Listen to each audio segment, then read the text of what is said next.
नमस्कार, आप देख रहे हैं SY live news.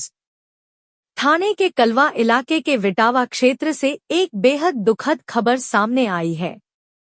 Mumbai police के कांस्टेबल विदीप जाधव का आज सुबह एक दर्दनाक विमान दुर्घटना में निधन हो गया।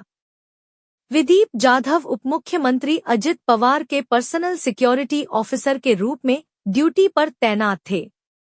अपने मिलनसार और मददगार स्वभाव की वजह से वे विटावा इलाके में काफी लोकप्रिय थे। उनके निधन की खबर से पूरे क्षेत्र में शोक की लहर फैल गई है। पड़ोसियों ने भावुक श्रद्धांजलि अर्पित की। थाने से यूसुफपुरी की रिपोर्ट। हर अपडेट के लिए जुड़े रहिए SY लाइव न्यूज के साथ। आम्ही साधारण 27 वर्ष झाले आम्ही विटाव्यात राहतो आणि आमचा आणि जाधवांचा आमचं म्हणजे घरच्यासारखं संबंध नातेसंबंध होते आणि दादाचा स्वभाव खूप चांगला होता, मनमिळाव होता आणि तो पोलिसात असतानाही तो म्हणजे सगळ्यांशी एकदम प्रेमाने असा वागायचा तो। आणि आम्ही आता सकाळी त्याला पाहिले इथून जाताना 6 वाजता आणि आम्हाला असं मनात आणि स्वप्नात असं वाटलं पण नव्हतं की अचानक 2 तासामध्ये अशा गोष्टी आमच्या कानावर येतील आणि एवढं दुःख आमच्या पूर्ण सोसायटीला आणि घरातल्यांना होईल असं वाटलं। ही आई त्यांच्या सोबत, वडील राहत होते, त्यांचा मुलगा, त्यांची मुलगी आणि त्यांची पत्नी त्यांच्या सोबत राहत होती। मुलीचं 13 वर्षाची असेल आणि मुलगा 7-8 वर्षाचा। 20 वर्ष आम्ही एकत्र राहिलो इथे। त्यांचा स्वभाव चांगला, मनमिळाऊ, कधी कुणाशी भांडण नाही, काय नाही, चांगल्या स्वभावाचे होते ते लोक।